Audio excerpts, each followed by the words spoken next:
wala pong katulad ng Diyos na aming pinaglilingkuran.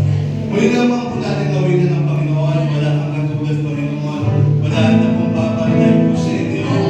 Sige po, taas po natin ating mga kamay. Wala nang hihigit sa'yo, walang katulad, wala nang papantay sa'yo. Ikaw ang Diyos,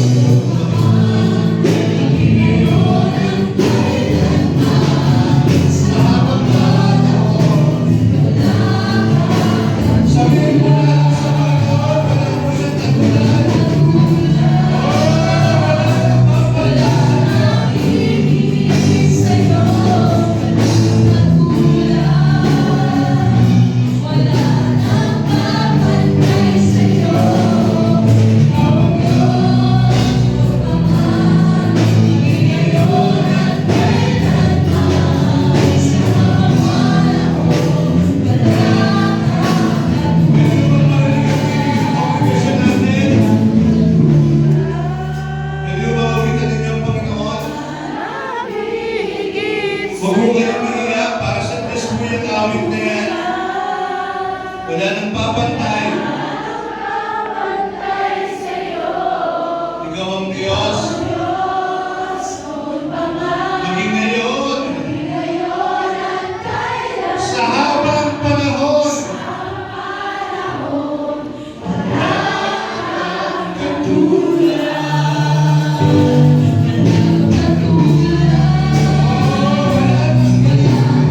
hihigit sa'yo,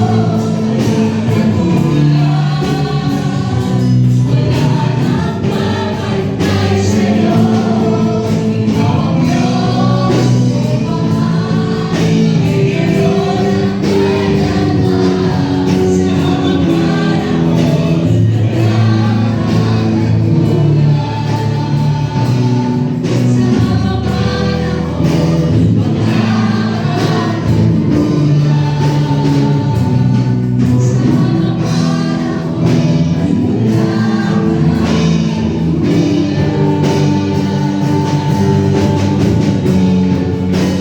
hallelujah.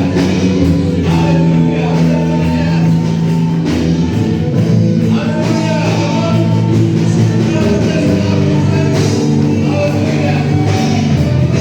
Hallelujah. Hallelujah.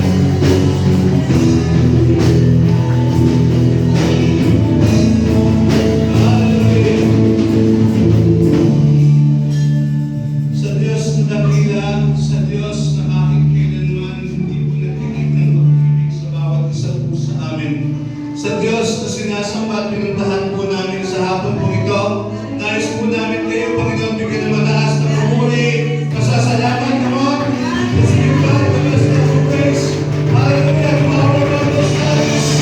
Nagbago ng mga atas, Panginoon. Tinatamahan, tinataas. Panginoon sa Kristo. Panginoon, paunahan po ninyo ang aming pag-aaral. Hindi po tao o katalinuhan ng tao makita. Pag-usapan po ito, Panginoon, we just ask that your Holy Spirit will continue to encapsulate every mind, every heart, every spirit today, Panginoon, will surrender and bow down to our Lord Jesus Christ. So dapat po, Panginoon, sa pagkakataon na may pahayag ng iyong dakilang salita, ito po aming sakot na lagi na lahat ng mga nakanda sa iyong sabi ng Amen. Amen. Hallelujah. Praise the Lord, praise the Lord. You may be seated po. Tayo po lahat ay makakaupo. Ayan. Pwede ba tayo magbatian muna isang welcome song o kay Saya at kay Ganda na tayo ay nagsasama-sama. Pwede ba mahiningan ko ulit ito ngayon? No?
sa atin. God is good. All the time. And all the time. God is good. Laban po natin ang ating Panginoon. Yung lakas po na pumagpat sa ating Diyos ng Panginoon. So po mapagpalang hapon. Dito yung ating mga Mayon Sunrise Association. Mapagpalang hapon po. And to all the Bible studies po natin. Sa mga kapatid po natin. May mga taga-Phase 1 po ba rito? Pumala po ng mga taga-Phase 1. Yung mga taga-Phase 2. Taga-Phase 3. Taga-Phase 4. Taga-Empire. Taga-Enara. Taga-Bulacan. Taga-Mayon. Mga taga-Langit. Yung Phase 3, isa ko lang po. Alam ko marami yung Phase 3 natin. Okay? And again, isa po mapagpalang hapon sa bawat isa. Ako'y nagagalak na nagkita-kita ulit tayo ngayon, especially sa mga Bible study. Salamat po dahil bagamat si Pastor ay bihira na makapunta ho sa inyo, kayo naman ang bumisita rito. Benedictan natin. Dahil noon ang pamilya pa lang natin ay tatatlo ang 4 na Bible study. At least once a month ay ikutan po natin. Pero ngayon kasi we have 12 different Bible studies sa iba't ibang mga lugar. At napakadami rin po natin mga ginagawa ngayon. Katulad ng kanina, nandito tayo sa Block 7 kasi kagabi ho.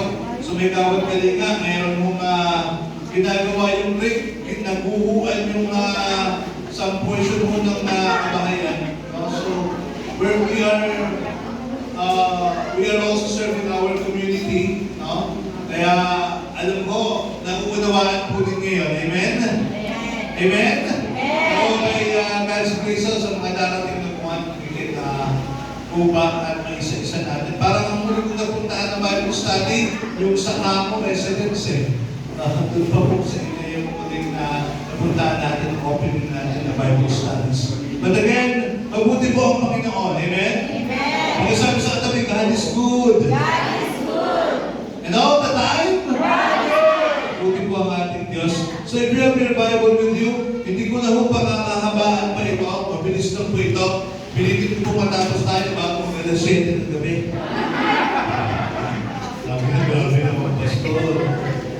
Sige, yung mga walang dalang Bible, pakitaas ang kamay. Parang malinga ngayon eh. Dati, sino yung may mga Bible? Pakibuksan. Diba? Kasi dahilan ng iba ngayon, ang Bible nila nasa? Cellphone. Pakitaas ang mga may cellphone na may Bible. Wala ako. Napakit talaga.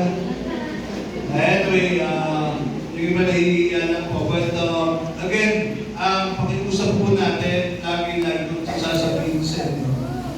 At paalala ko, bilang pastor po ninyo, huwag na huwag po natin iwawag sa atin ang mga Biblia.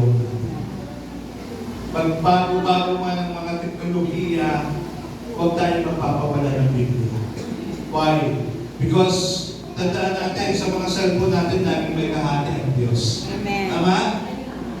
Di ba, nagbukas kayo, kahit sabihin ninyong maganda yung translation niya, may English Tagalog kayo, may 2 translation niya, pipindutin na lang ninyo. Ang problema niya, biglang may nagpapapapat sabi, magbayad ka na ng utang mo. So yung magbabasa sa akin ng Biblia sa cellphone, nawala na ng gana kasi pinagbabayad na siya ng utang. Pero ngayong araw na ito, may turutan po natin na pagpalain tayo ng salita ng ating Panginoon. Sa katulong Mateo Kabanata 7, no? Talatang 7, sabi po nito, humingi kayo at kayo'y bibigyan. Kumanap kayo at kayo'y makakatagpo. Kumato kayo at kayo'y bubuksan. Stay 7-7 yan. Sapagkat ang bawat humihingi ay tatanggap, ang bawat humahanap ay makakatagpo, at ang bawat kumakatok ay pabubuksan. Bibigyan ba ninyo ng bato ang inyong anak kapag siya'y humihingi ng tinapay? Sagot po. Hindi. Bibigyan ba ninyo ng ahas kapag siya'y humihingi ng isda? Hindi. Ito pong sabi ng Panginoon, kung kayong masasama ay marunong magbigay ng mabubuting bagay sa inyong mga anak,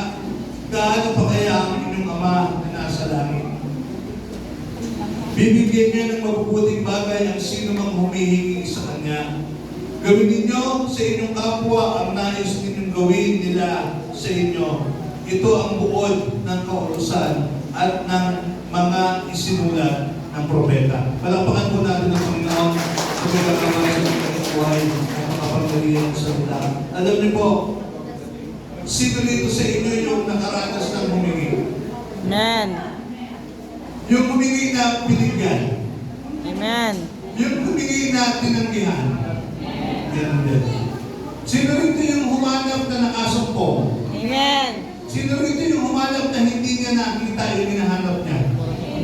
Meron din. Sino rito yung kumatok tapos pinagbuksan kayo? Amen. Sino rito yung kumatok pero hindi kayo nilabas? Ang sinasabi natin, yung humingi, yung humanap, yung kumatok, ito yung araw-araw nating nararanasan.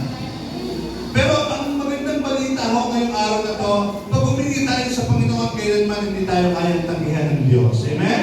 Kung manang po yung mga nakaunawa. Ang magandang balita, yung umahanap po ay nakakasumpong pag kay Kristo niya pinagkatiwala yung kanyang hinahanap. For almost 3 days, hindi ko makita yung susi ng Innova ko.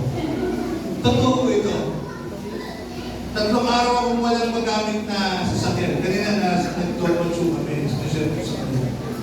Pinahanap ko po sa mga staff ko, una si Bong, pinahanap ko sa kanya.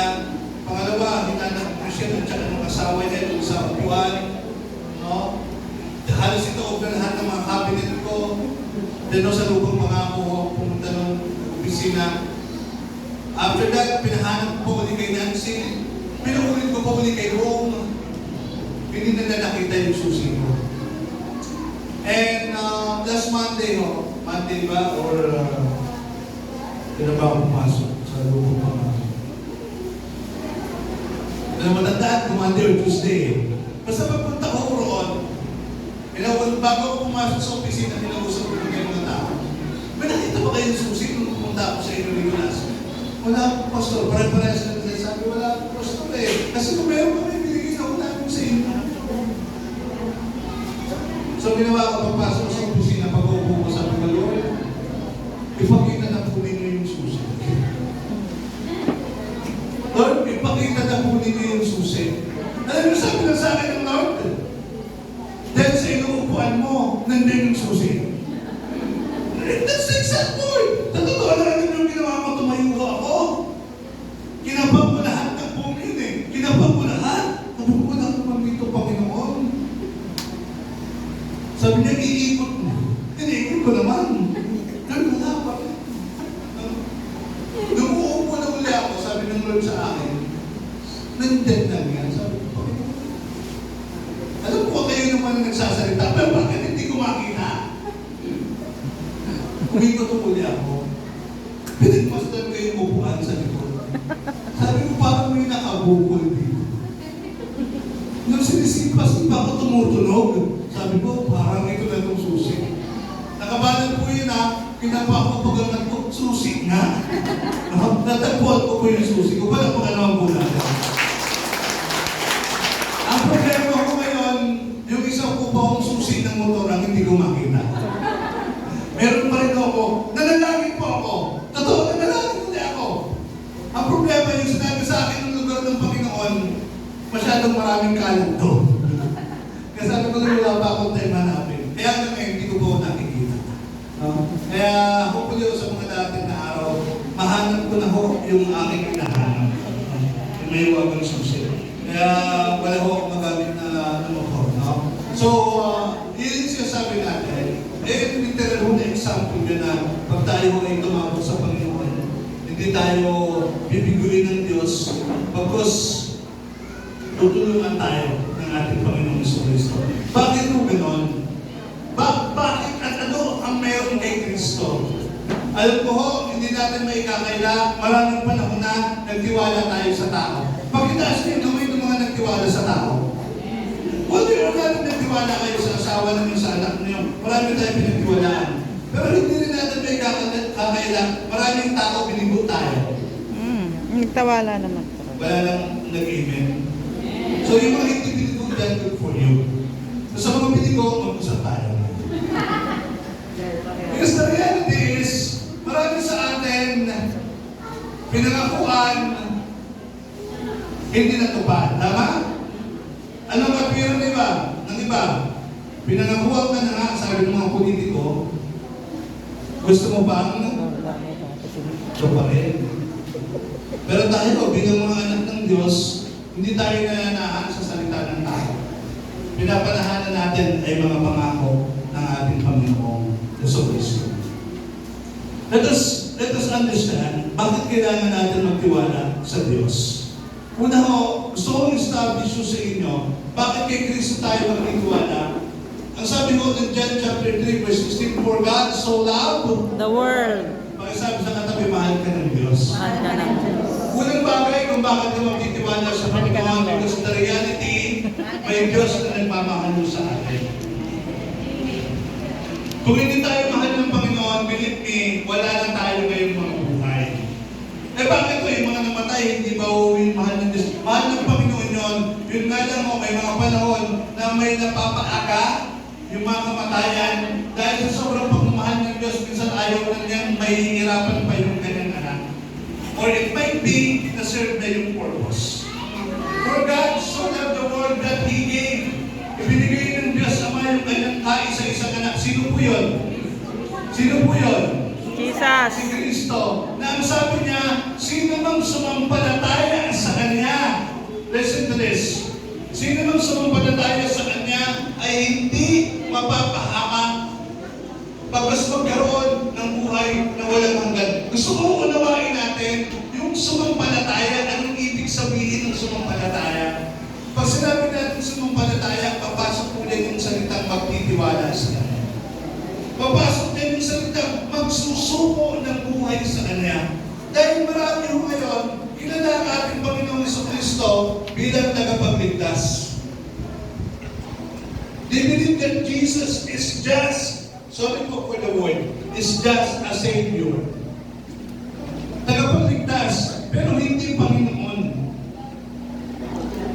Meron po tayong nagiging boss, meron tayong nagiging master, meron authority over us. Ako ho, bilang pastor, andyan po si Brother Eddie, our spiritual director. Pag lumabas po ako, nagtrabaho po ako sa barangay, nandyan po yung ating kapitan, si Kapras Doctor. Pag uuwi ko ako sa bahay, nandyan po yung commander. Of course, bilang mga asawa natin, laging may bagalan tayo sa kanila. Okay, huwag yung kahit tatay tayo, ito may mga katatayan. Kahit sabihin natin yung lagi natin biro, tayo ang ulo, sila ang liig. Diba?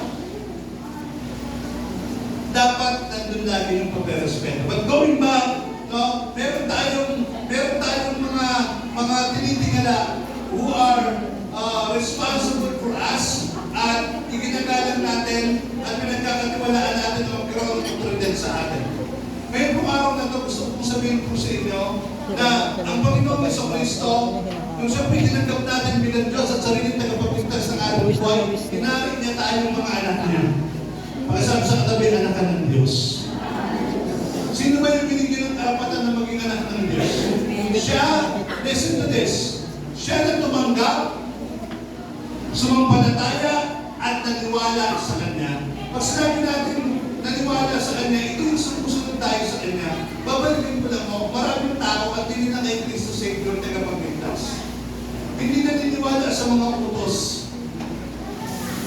Hindi lumalakad dun sa mga salita ng Diyos. Yun ang masakit na realidad. Kaya ho, nasa mga Bible study tayo. For how many years na you've been attending the Bible studies? Ang tanong mo po, meron bang transformation? Nabago na ba tayo? Amen. Nabago na tayo? Amen. Salamat po kung nabago na po tayo. Because that is the reason why we are in this Bible study. Tinuturuan tayo na humanap. Hindi tayo humanap ng mobile. Humanap na makakatulong sa atin na ibang tao. Pagkos ang paghanap natin, walang iba kung hindi sa ating Panginoong Jesucristo. Bago kayo pupunta sa ibang tao, make sure na ipag-usap muna kayo sa Panginoon. Gumatok tayo, hindi sa kung ano-ano pintuan. Gumatok tayo, kundi sa pintuan lamang ng langit.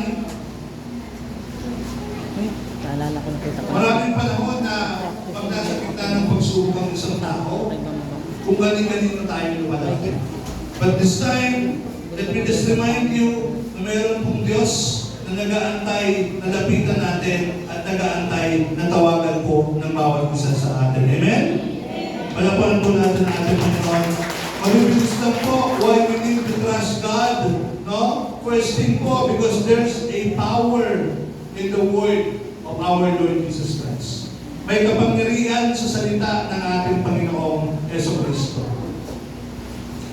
Ang katuruan mo ng Diyos, no? Truly, nagbabago ng buhay. I remember si Peter nung tinatanong kung aalis pa ba siya at anong gagawin niya. Sabi niya, Panginoon, nasa inyo na po ang salita ng buhay. Bakit pa ako aalis sa inyo? Hindi ko aksidente na may St. Paul, listen to this, in Acts chapter 2, wala pa si St. Paul doon eh. Acts chapter 9, doon pa lang nabanggit si St. Paul. Ano na yung mga alagad? Nandun na yung 11. Bakit 11 lang mo? Dahil patay na si Judas, doon sa original na 12 disciple. Nandun na yung 70 disciple. Nandun yung mga 500 witnesses na muling nakakita ang ating Panginoon. Nagsasama-sama na lahat sila. Sumusunod sila kay Kristo. And they are keep on fighting na for the goods of the ministry. Ipinapabahagi na nila yung gospel ng Panginoon. Yung resurrection ni Jesus Christ. Wala pang St. Paul doon. Pero kung na-encounter ni St. Paul ang ating Panginoong Jesucristo, remember this, si St. Paul ho, isa sa mga tapat na alagad ng ating Panginoong Jesucristo, no? Si Stephen, kasama si Pablo, bumatuon. Kasama siya, isa siya sa mga nag-utos na patuloy yun, aprobahan yung pagbato kay Stephen hanggang sa mamatay. Again, si Pablo hindi pa kasama sa alagad. Pero on his road to Damascus, pupunta siya ng Damascus para patayin yung mga nananampalataya kay Kristo. Pinausap siya ng Panginoon. Saul, why are you persecuting me? Pablo, Saul, bakit galit na galit ka sa akin? Ako to si Jesus. Ano yung nagkaroon siya ng encounter? After that, nabulag siya eh. Salamat po kayo. After that, nabulag si St. Paul. For 3 days, nabulag siya. And after that, look at this, kinausap ng Panginoon si Ananias. Ang sabi ng Panginoon kay Ananias, puntahan mo ito si Saulo sa ganitong lugar, sa daan papuntang Damasco. Ipadalangin mo siya. At ginawa nga po ni Ananias, pinuntahan ko si Pablo. At first, ayaw ni Ananias, why? Kilala niya si Pablo, kilala niya yung Saulo na yun, na mga matay tao. Kayo ba pupuntahan ninyo? Tapos ang challenge pa, ipag-pray mo ha. Wala nagawa si Ananias. Siyempre, Dahil ang nga Lord isa nauutos sa mga attributes ng totoong lingkod ng Panginoon, marunong sumunod sa Diyos. Pakisabi sa katabi, marunong sumunod. Ang mga lingkod ng Diyos dapat marunong sumunod sa Panginoon. And he obeyed. Ananias obeyed. He prayed for St. Paul. After nilipag-pray, si St. Paul muling nakakita. At nung nakakita na po siya, look at the power of the Lord Jesus Christ, kinanbig yung St. Paul. Second thing, pinagaling yung St. Paul through Ananias. He even convicted the heart of Ananias to pray for St. Paul. After that encounter, yung St. Paul natin, yung Saulo na naging Pablo, is nagsimula ng mangaral ng salita ng Diyos. And almost of all the epistles, yung 14 na sulat sa New Testament ang sumulat mo si Apostol Pablo. At hindi manipulado siya sa original na alagad. Pero nagkaroon ng totoong conversion. Nagkaroon ng totoong transformation. Nagkaroon ng totoong pagbabago. Gusto kong sabihin mo sa inyo, walang pagbabago ang isang tao kung hindi niya yayakapin at susundin ang utos at pangangaral ng ating Panginoong Jesucristo. Amen? Importante magkaroon tayo ng relasyon sa Diyos. Magkaroon tayo ng totoong pagkakilala sa Panginoon. Napakaraming reliyon na nag-i-exist. Some religion, dahil na sobrang dami na rin ng mga tao nila, hindi na nila nalalaman kung ano yung buhay nila pagkalabas. Totoo? Tama ho ako? Kaya nga, Alam niyo kung ano? Yung magsisimba kayo ngayong hapon, tapos mamayang gabi lasing kayo. Totoo? Yung magkikinig kayo rito ngayon, tapos mamayang tatay, ano uli kayo sa loto, total pa sa kayo naman ang kayo sa jeep. Nasa pala si Papa mo? Yung makikita ko kayo na nasa sugalan. Tapos isang taon na tayo nag-uusap-usap ng kabalalan at pagsunod sa ating Panginoon sa Kristo. Why? Why this is so important? Because I do believe na ang totoong transformation o pagbabago ay magsisimula sa pagkatanong natin sa Panginoon sa Kristo. Meron ako ituturo sa mga anak ko. I have 6 years old and I have 3 years old na anak. 5 and 2 pala, sorry. Dahil ko tinuturo sa kanila yung pagkatakot sa Diyos. Na kahit anong gagawin nito, nakikita kayo ng Jesus. Kagabi, mga around 11, we are praying. Kasi may dadala kami. Nagsimula, si Iba muna nag-pray. Si mami nila. Si mami nila nakahiga pa. Patayo naman. Pero Lord, salamat po sa araw na to. Sabi ni Sophie, bakit tayo nakahiga? Upo tayo. 5 years old. Then begin to pray. Salamat sa ganito, salamat again, Lord, bless ganyan, ganyan. Ang tinanggap ko lang po dun yung prayer namin na Lord, makabayad na ako kami sa utang. Kasi last time nag-pray kami, sabi ni Sophie, Lord, makabayad na po kami sa utang. Sabi ko pa ni Sophie, utang na ako. Sabi ko, tanggalin mo yung namin. Huwag din maririnig mo yan. Kaya tanggal po yun. Pero yung mga pangalan ng kanyang mga tiyahin, yung pangalan ng kanilang mga insan, mga kapatid, sabi po yun naman. I always tell them, wala kami ni Mami, nasa work kami, kikita tayo ni Jesus ha. Because that's the best thing that we can teach to our children. Matakot sa Diyos. Dahil pag yan, walang takot sa Diyos, kung pwede kang nakuhin yan. Kung pwede sabihin niya na ito yung ginawa ko, tama yung ginawa ko, pero realidad pala, hindi naman pala yung totoo ng buhay. Nandiyan mo kayo? Amen. Ang pagkatakot sa Diyos, ito yung ginagawa mo yung tama, meron nakakita o wala man ginagawa mo yung tama kasi alam mo nakikita ka ng ating Panginoon. Amen? Mga Bible study, attendees po namin, dahil group leaders sa mga bisita po natin. Kung meron isang bagay na itatabi tayo sa ating mga puso, alam ng Diyos ang ating simula, ang ating kalagayan, maging ang ating pagbawakas. Alam ng Panginoon na gagamitin niya yung Pablo. He is a Roman. He is a Jew from the lineage of Benjamin. Yun yung Pablo eh. Kung pwede magyabang yung Pablo eh. But this is sa mga tinitingnan, kinagilala sa tipunan yung St. Paul bago siya arrestuin ni Jesus. But the moment na na-arrest na siya, nagsuko na siya ng buhay kay Jesus, no turning back na. Hindi na siya bumalik sa dating pagkatao niya. I was born again when I was 19 years old. I'm 22 years old na po ngayon. 3 years ago. Na-joke na. Nag-repa sila. I'm 37. Almost 18 years na. Serving the Lord. Pero isang bagay na lagi kang kinuko. Yung kinuko ni David, naging bata ako. Ngayon, naging binata na ako. Tumaba na ako, nagkasawa na ako. Pero isang bagay ang hindi ko nakita. Yung lingkod ng Diyos na naging tapat sa Kanya, kailanman hindi ko yung pinabayaan. Amen. Amen?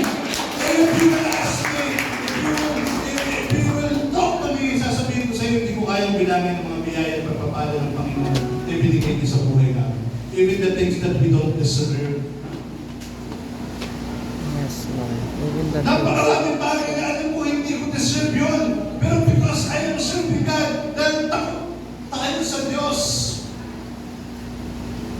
Kanina sasabihin ko sa inyo, meron akong pinapaayos na daanan. Ito sa atin, dahil kapamilya ko kayo. May napansin akong mali sa ginagawa ko nila. After that, nasa tindahan ko ako. May lumapit ko sa akin. May nakupong puso ng pera ngayon dito sa 10,000 kanina.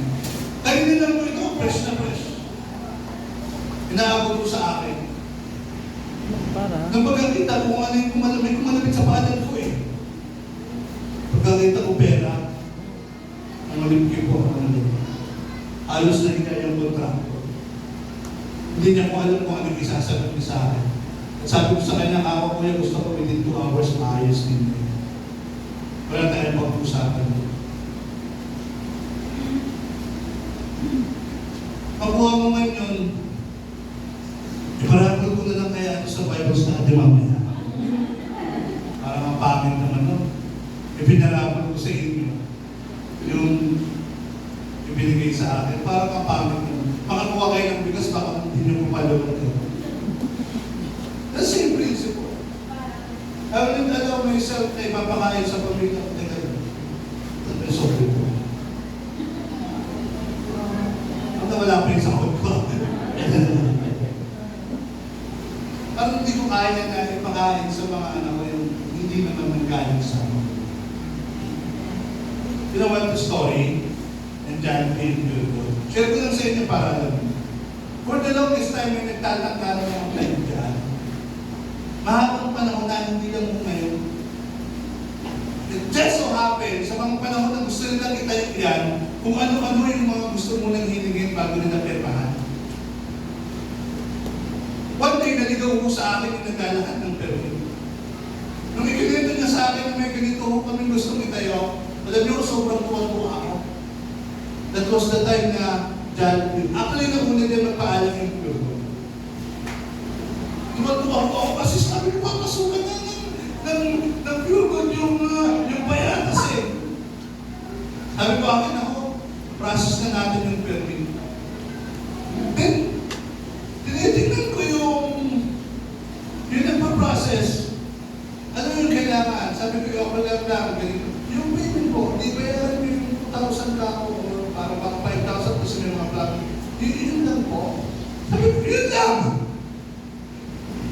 Yun lang yung babayaran nyo. Wala kayong ibang babayaran. At sabi ko, bakit po? May iba po ba kayong ganun na babayaran? Alam niyo sa sobrang tuwa niya, alam niyo kung ano. Sabi ko ay kap-kap, tatayin mo nito. Magtatanong sa akin ka kung ano rin yung itutulong. Ito, gaya mo sa kapila natin.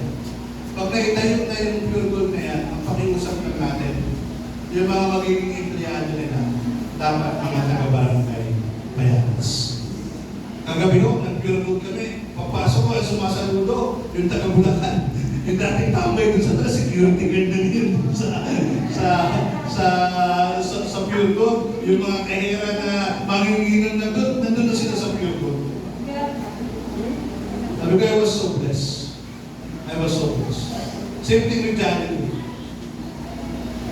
Si Jollibee ho! Siyempre, may kaya kayo yung Jollibee. Bigay mo din yan sa atin.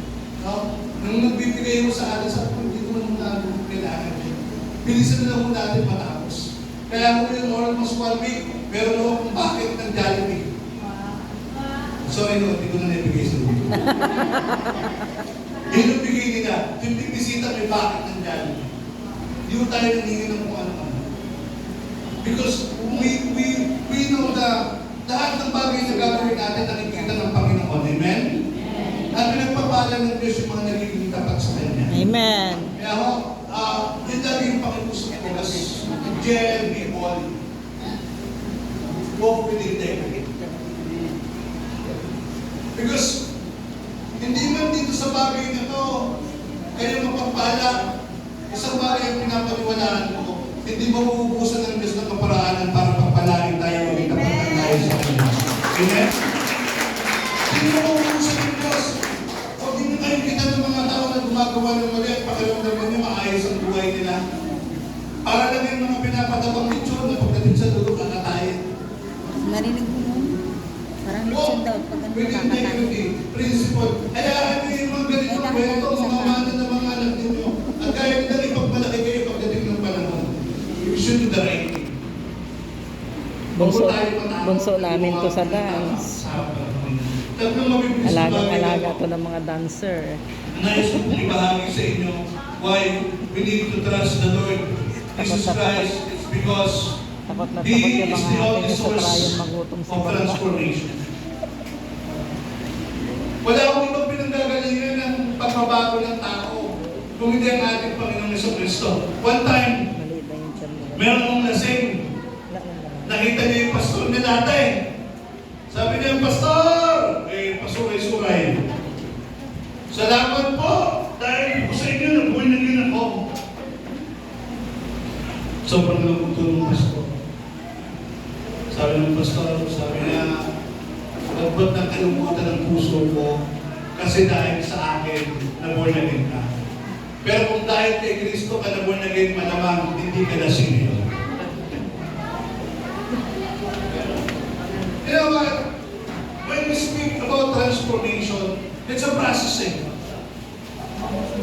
Minsan kasi hindi mabagay yung tao. Alam mo sa simple lang na bagay minsan, hindi tayo lumalago. Alam niyo kung ano yung minsan kasalanan na meron tayo sa puso natin? Na dahilan minsan ba't hindi tayo lumalago? Alam niyo kung ano? Pagkasabi, unforgiveness. Sino rito yung meron pang kasamaan ng loob? Siyempre wala nga amin sa mga loob nyo. Yan yung topic ang Pero when it comes to forgiveness and forgetting, totoo lang mahirap yung pagkasabi sa tabi mahirap. Pinapatawad na kita pero hindi mabubuhay yung ginawa mo sa akin. Tama? Listen to this. Mahalaga itong matutunan ninyo. Forgetting is a process. Amen. Ulitin ko po. Forgetting is a process. Yung pagpapatawad mo lang yung sabihin tama? Pinatawad na kita, pinatawad na kita, pinatawad na kita. Mabilis na yun, okay na. Pero yung forgetting, yung makalimutan mo yung ginawa sa'yo, yun yung mahirap eh. It will take time. It takes a process. And that process is required for you to really forgive. Nagawa natin, yung forgetting, yung process nila sa forgetting, yun yung nire-require talaga para totoo tayo magpatawad. Ibig sabihin, you need to erase it in your mind, in your heart, and be good dun sa tao na nagkasakit sa'yo. Mabigat yun. Pero if it's the way para totoo kang maging malaya at maranasan mo yung totoong transformation, then take the heart, no?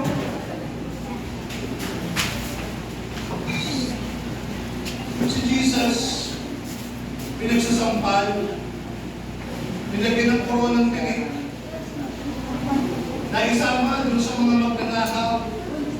Pero at the end of the day, sabi niya, Father, forgive them, for they don't know what they do. Panginoon, patawaran niyo po sila. Hindi po nila alam yung kanilang ginagawa.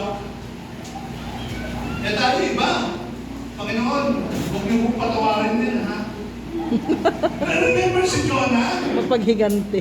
Si Jonah, pinapupunta sa Nineveh. Nineveh, tama? Pinapupunta siya sa Nineveh para mag-preach ng kaligtasan. Mag-preach ng pagpapatawad ng Panginoon. Ayaw pumunta ni Jonah. Jonah is a prophet. Ayaw niya pumunta. Bakit? Yung mga tao sa Nineveh, yan ang dahilan kung bakit namatay ang kanyang pamilya. Pupunta pa siya ron para mag-share siya ng kaligtasan? Hindi. Kaya ang ginawa niya, papunta rito yung Nineveh, dito siya pumunta. Yun nga lang, sumakay siya ng barko, nagkaroon ng malaking bagyo, inampas ng storm, yung bangka na kanyang sinasakyan. Nagkakaroon na sila, anong pagkakawali natin, bakit para tayo pinarurusahan? Nagbunutan sila, ang lumabas na may kasalanan, si Jonah. At hinagi siya doon sa karagatan, 3 araw nasa bibig ng isla. And during the time, na-realize niya ito yung kalagayan. Humingi ng tawad sa Panginoon. Isinong ka siya ng isla, pagdating niya, nandun pa rin siya sa Nineveh. Ano ibig sabihin nun? Ayaw ng Panginoon na nililisan tayo sa mundong ito na hindi tayo nakakapagpatawad. Because unforgiveness is a sin. And that sin may lead you into hell. Kaya ayaw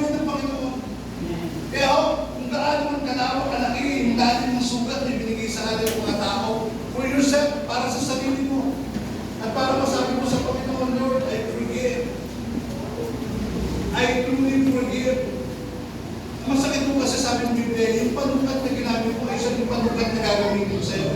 Romans chapter 2. Hindi yung aksidente na mabilis tayo umuunawa, nagpapatawad. Kasi alam natin na gusto natin na gawin din tayo yung rato ng Panginoon. Transformation comes from Jesus. Second thing is, treasure Jesus in your heart. May iba pa ba akong buhay na gustong gawin? May iba pa ba kayong gustong buhay?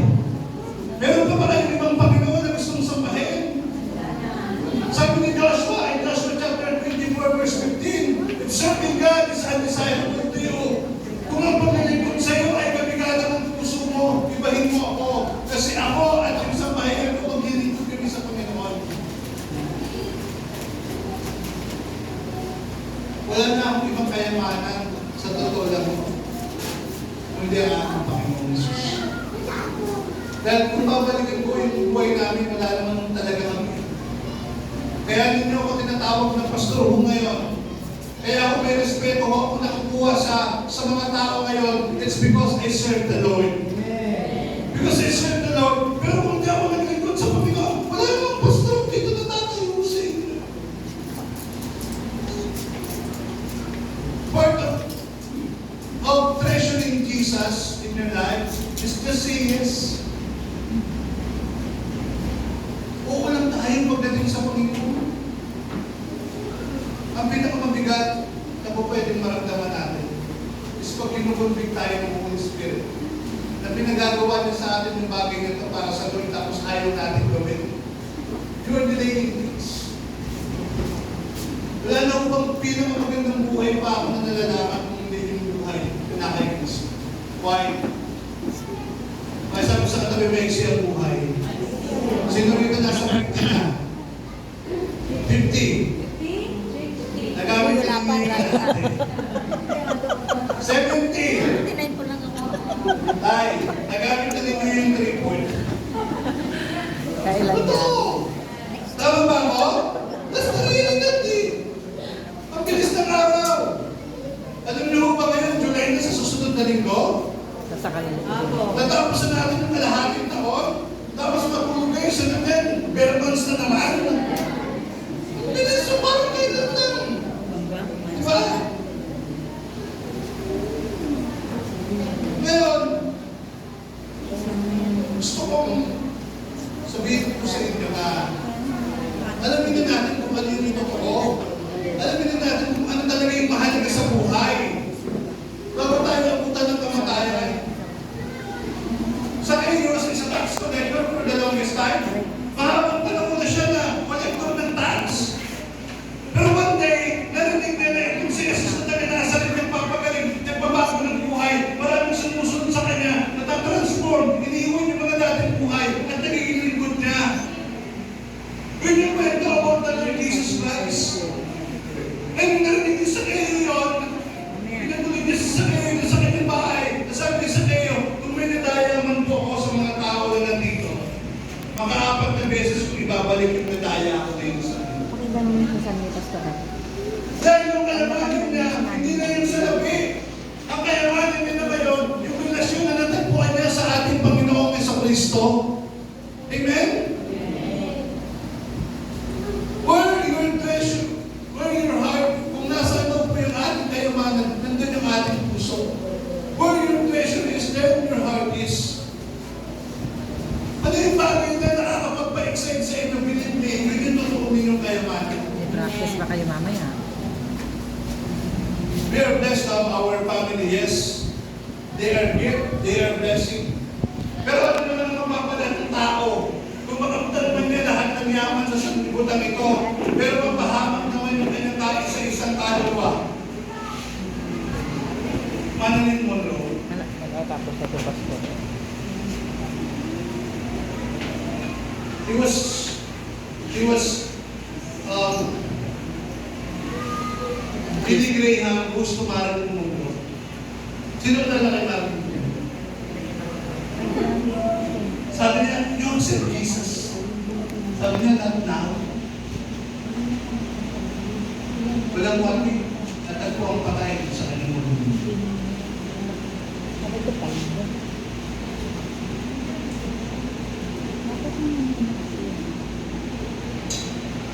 Yung sa Nirvana, yung binarin yung sarili on the stage. Nasa kanila na lahat ng langya eh. Yung kasikatan. Pero bakit nilagay pa yung mga buhay nila? There's someone lucky. Asa kanila yung treasure. Pero walang treasure sa buhay. There's a great emptiness. Pakita sa kamay ng may problema sa pera. Huwag kayong mahiya. Pakita sa kamay. Di ba ang dami natin? Ang dami natin eh. Tama? Kung ikaw ngayon, hindi na problema mo, tapos lungkot ka na, ayaw mo lang tumayo, nagkakamali ka. Lagi mo lang iisipin, madami kami.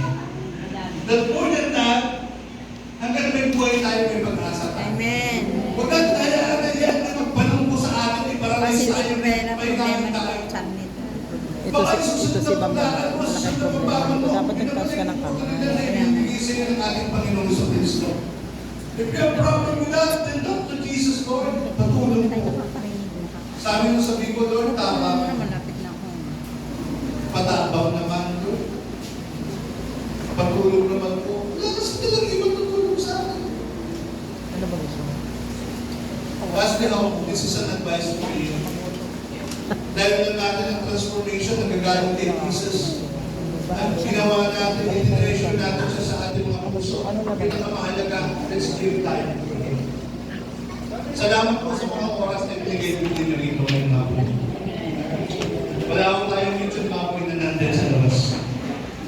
Hindi daw makakarating. Wala rin tayong YouTube baka. Hindi raw po kasya dyan. Wala ko kami rito mga groceries that I will be offering. And for the longest time, nagpapay sa mga Bible study ninyo, tinitiis ninyo yung minsan init ng panahon, yung bubong tapos tao na agad ang kasunod. Naglalakad kayo ng pagkalayo-layo, namamasahe kayo sa mga Bible study teachers dito, mga nagluluto pa po kayo, nag-aambag-ambag pa kayo minsan, lalo na ngayon may mga ambag-ambagan pa po kayo. Para saan lahat yan? For the glory of Para God. gusto ba yan? Hindi ko makakainin lahat yan. Ako ba yung natuwa nung pumunta kayo dito? Some portion natuwa ako sa inyo kasi ang lalaki na ninyo. Yung mga bata. Pero higit kanina naman, alam ko po, nagalak ang Diyos na nakita niya kayo. Amen!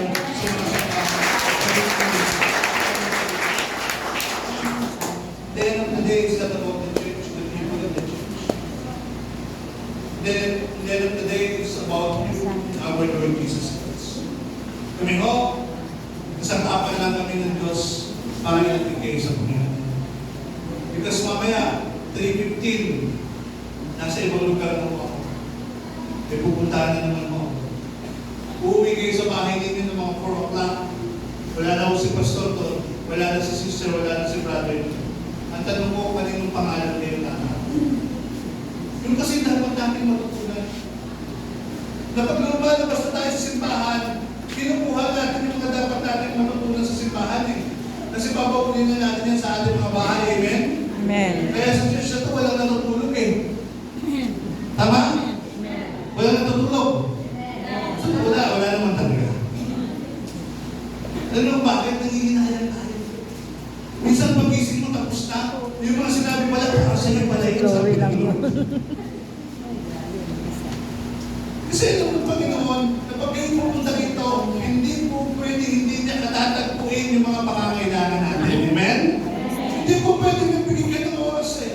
Ang sabi ng Deuteronomy 8:18, but remember your God who gives you the ability to get well. Nalalahanin mo ang Diyos mo na nagbibigay sa iyo ng kalakasan para pagpalain ka. Eh, inalalan din ang Panginoon. Ulitin ko, inalalan natin ang Panginoon. Pumunta pa kayo dito, sumamba pa tayo sa ating Panginoon, umawit pa tayo para sa ating Panginoon. Tandaan natin ito.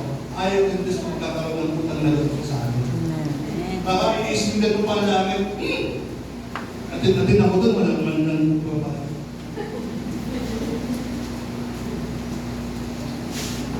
Kasi simula ako sa church, antok na antok pa. Ang totoo, ape.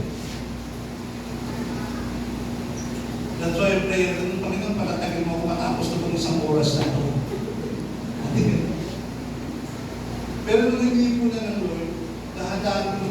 butas. Sino ba talaga yung Jesus? Ano ba talaga yung Kristo? Nagbabasa na ako ng Biblia ko. Walang may Bible study na ginawa. At 4 o'clock ng madaling araw, I open my Bible. Hindi ko na mamalayan, alas 10 na pala ng umaga. Inaakit na ako ng tiyahin ko sa may butas ulo sa kwarto namin. Kasi sabi ng tatay ko, sige mo nga pa. Sige mo nga si Payan. Sabi niya, baka nasisiraan ng bulingan. And they've all reading the word of God. Na talagang napunin lang po ako. Sabi na maasa ko, gusto ko pa lang na mas marami mga bagay matulog sa mga. Sino nanonood dito ng Batang Quiapo? Batang Quiapo? Nanay? Ano na update? Hindi pwede. Matay na si Sinin, matay na si David ba? Matay na. So, nanonood pa si Carabao? Tanggol na, Pas. Pas, tanggol na, hindi na Cardo. Tanggol na. Tanggol, no? Alam mo ba na si Tanggol? Bakit kaya nalungkot? Alam mo, nasasagot na nanay eh. Alam mo bakit? Natutugay kaya din yung buhay eh. Diba? Natutugay. Listen, matatapos na ako, okay mo gala. Yung buhay pa ninyo kay Kristo, natutugay kaya ninyo kung ano na yung pinagagawa sa inyo ng Panginoon. Salamat sa dalawang nag-ibig. Pero kung hindi natin natutugay kaya what's next sa buhay natin, hindi natin alam kung saan tayo papunta, yung direction na pinagagawa sa atin ng Lord, believe me, ang lungkot ng trato natin sa buhay. Parang ang buhay natin, parang puno na lang ito ng suffering. Di ba yung mga mag-aasawa? Dati binigyan kayo ng engagement ring. Tama? Pangalawa, ano binigay sa inyo? Wedding ring. Nung nagsasama na kayo, anong binigay sa inyo? Suffering. Bakit nagtingin natin sa buhay ngayon? It's all about suffering. But it's not. It's not. Pag alam mo kung sino ka sa harapan ng Diyos, meron kang direksyon, meron kang gustong gawin, and you are excited for that every day, alam nyo, ang saya ng buhay natin. Yung church na to, what me excited? That's because alam ko, bago matapos yung taon na to, ibibigay ng Diyos yung ating panibagong church building. Amen? Ibibigay ng forward ko. Makisabi sa katabi, masikip na tayo dito. Masikip na tayo. Kailangan na natin lumipat. Mas malaki. Wala din yung regular attendance. Wala din yung more procedures natin. Paano tayo magkakasya dito? Gusto niyo yung prayer sa Lord, Panginoon, ang liit na po ng aquarium namin. Pwede yan this year. We need bigger aquarium. Pinag-pray po tayo sa 400 square meter. Pero pumayag na natayuan natin ng kalahati. Alam mo anong problema na lang? Alam mo ano? Pantayo. Pero bakit tayo malulungkot? Hanggang may pangarap tayo para sa Diyos. Alam natin na yung Diyos na pinaglilingkuran natin tapat. Hindi niya po pwedeng bugiin yung mga pangarap, lalo na yung pangarap na yun para sa Diyos. My prayer is, kung wala naman ako sa mundo ito, o wala na ako sa barangay Payatas, bumalik na ako sa Panginoon. Tayo na lang. Makita ko na yung mga kaibigan ko na sina Moses.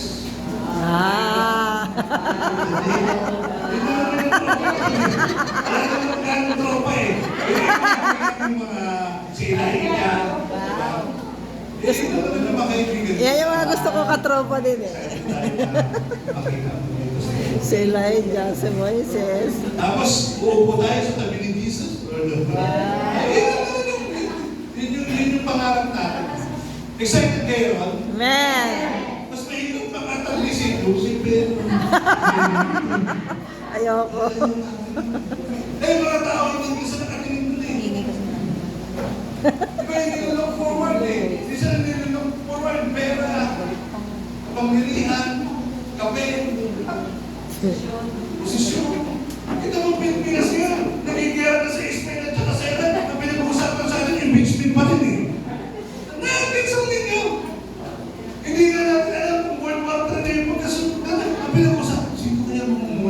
sa bansa. Hindi focus. Magpapakita lang yun na hindi pa handa, hindi pa focus yung ating bansang Pilipinas. Pero tayo yung mga anak ng Diyos, dapat alam natin kung saan tayo, ano yung gusto natin gawin, ano yung gusto natin makamit. Alam natin yung nilalakaran natin, mga kabataan, magsipag-aral kayo, tapusin yung mga pag-aaral ninyo. We are looking forward na habang nasa barangay si Pastorat, ay paskil natin yung tarpaulin ninyo na graduate kayo rito. Gusto nyo palagay pa natin ng banner sa Litex hanggang sa lahat ng kalsadahan, ipaskil natin yung mga mukha ninyo yan.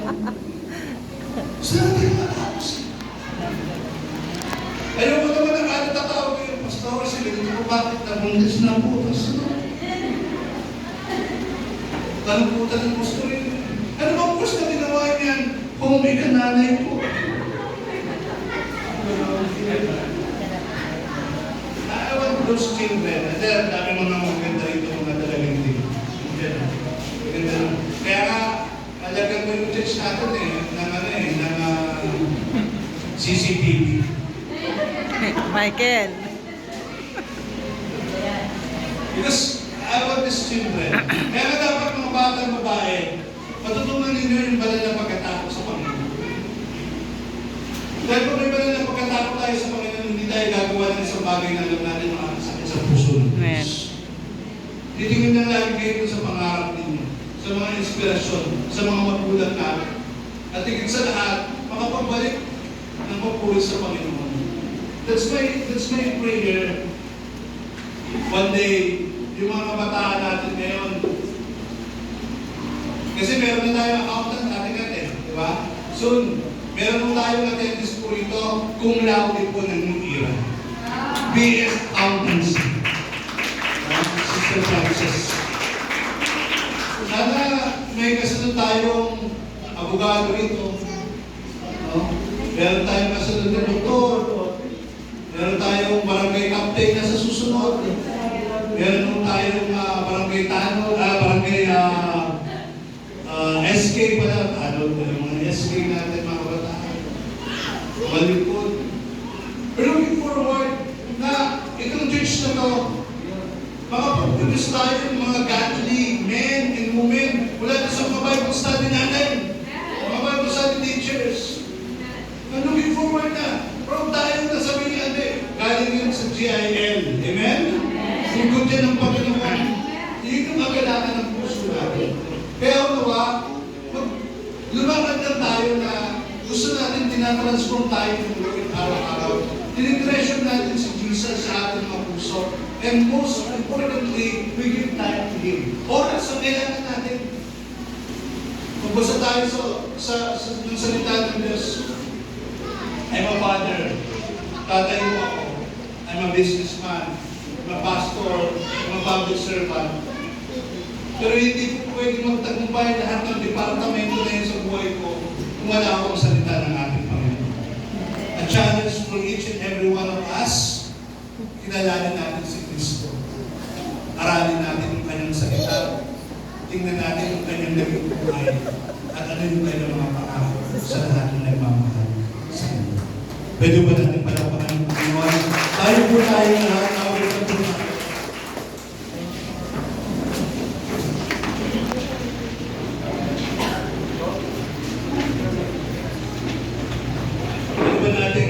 Ikaw ang Diyos na sumasagot sa aming mga panalangin. Hallelujah.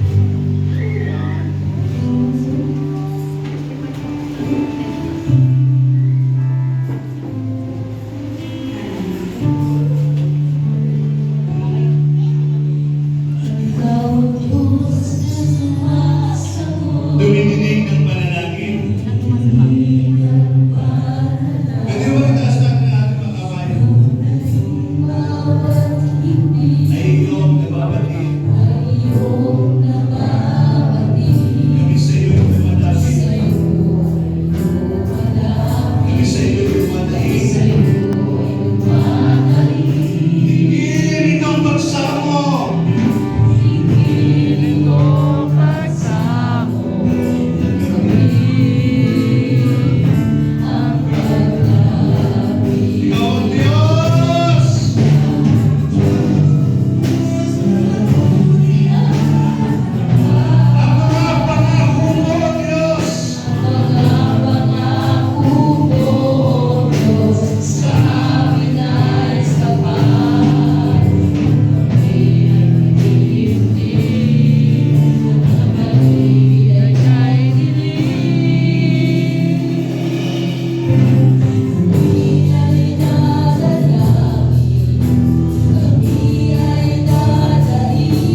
ipakita for the glory of the living God. It was 2001. It was during the pandemic. This miracle is so new. Napakabago ko. And today, hindi ko alam yung mga prayer ninyo, but I just want you to believe. Gusto ko maniwala ko kayo as your hands is lifted up. I want you to pray the prayer of your hearts today. Pwede ko ba maging totoo tayo sa Panginoon sa hapon kung ikaw? That God knows the desire of our hearts today. Ano po yung lungkot na nararamdaman po ninyo sa inyong puso? Ano po yung takot? Ano po yung pangamba? Ano po yung mga bagay na nagpahina po sa inyo?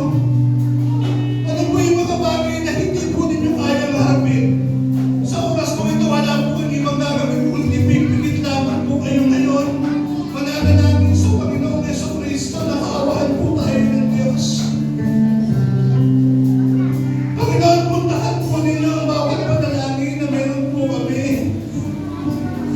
Pawiin po ninyo bawat sakit ng puso, Panginoon, bawat takot.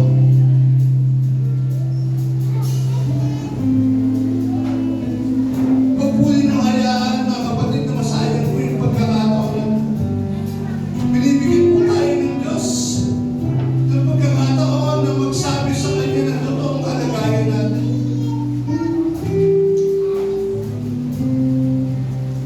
Gusto po kayo sa akin sa isang maikling panalangin, Panginoong Jesus.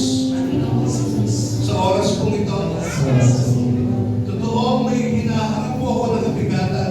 Totoo may naharap ako kabigatan. Ngunit ngayong oras na ito, Ngayong oras na ito, inaamin ko po inaamin ko po na ako po'y makasalanan. na ako'y makasalanan, yes Na Lord. ako po'y nagkukulang sa inyo. Na ako po'y nagkulang sa inyo, Sa Lord. oras pong ito, Sa oras pong ito, humihingi ako ng tawad humingi po ako ng sa awa lahat ng pagkakasala sa lahat ng na pagkakasala aking nagawa. na aming nagawa. Panginoong Jesus, Panginoong Yesus, pumasok po kayo sa aking puso. pumasok po kayo ngayon sa aking Kayo na puso. po ang maghari. Kayo na po ang maghari. Inaangkin ko po Inaakin ko po na ang aking pangalan na ang aking ay pangalan sinulat niyo na ay sinulat nyo na sa aklat ng buhay sa aklat ng buhay diyan sa kalangitan. diyan sa Muli po kalangitan. natin gamitin, ikaw ay Diyos.